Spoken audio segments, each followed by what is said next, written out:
refers to the various processes applied towards the effective cultivation and harvesting of crops.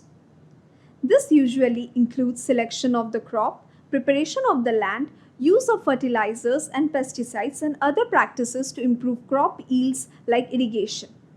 In India, there are farmers with varying amounts of land and resources to put into cultivating the land. As such, there is production processes that are used to grow crop like no cost, low cost, and high cost. Just like we need nutrients like carbohydrates, proteins, and fats for our growth, plants also require certain nutrients to grow. There are 16 essential nutrients for plants. Three of them, carbon, oxygen, and hydrogen, come from the air. The other 13 are provided to them by the soil. Six of these nutrients are essential and are called macronutrients. Humans have their own macronutrients: carbohydrates, proteins, and fats. The six macronutrients for plants include nitrogen, phosphorus, potassium, calcium, magnesium, and sulfur.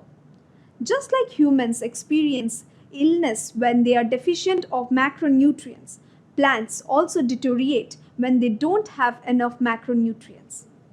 They may not be able to reproduce or grow and become more susceptible to diseases. It is important to replenish the soil with these nutrients to make sure plants grow well. Here is how they can be replenished. Manure is composed of plant waste and animal excreta. It enriches the soil with nutrients and increases fertility. It helps in improving soil structure by improving water holding capacity in sandy soils, and in clayey soils, it helps in drainage and avoiding waterlogging.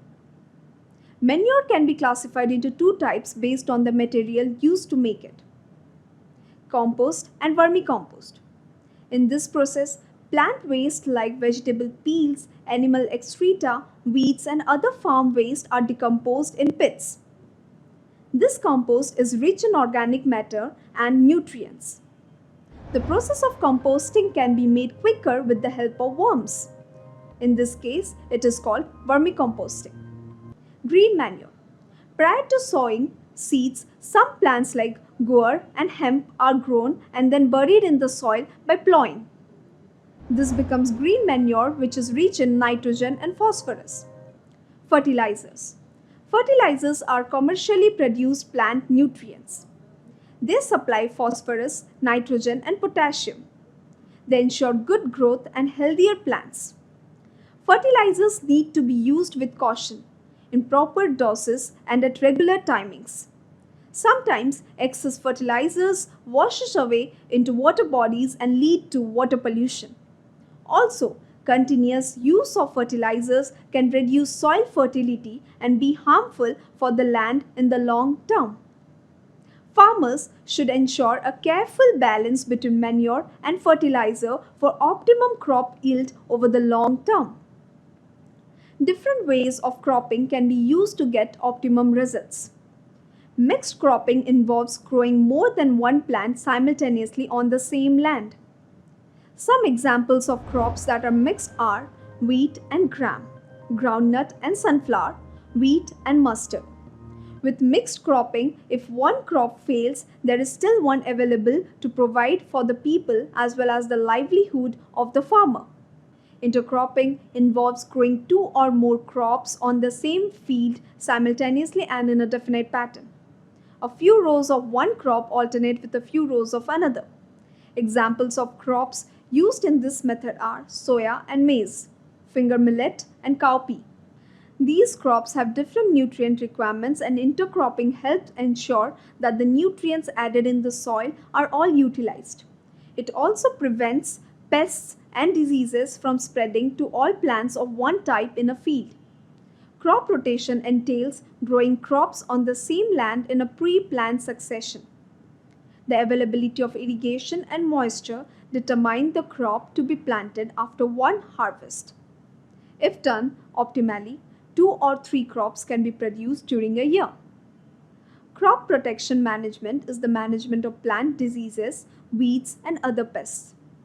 If these are left unchecked, the crops can get severely damaged and most of the crop may be lost.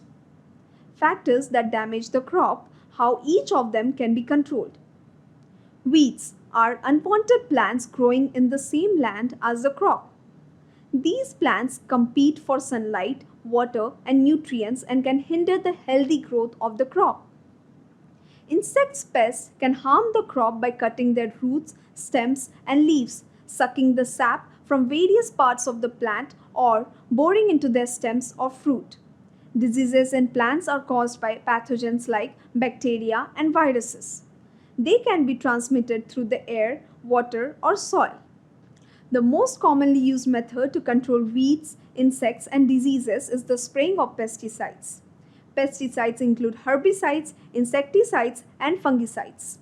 They are sprayed on the crop plants or used to treat the seeds or soil. Excessive use of pesticides can be harmful because they are poisonous to many plant and animal species and cause environmental pollution.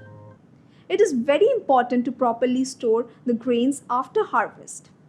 Storage losses can be very high in agriculture due to factors like insects, rodents, fungi, inappropriate moisture, and temperature.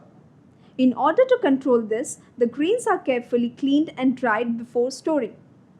The warehouses are also fumigated to get rid of unwanted pests.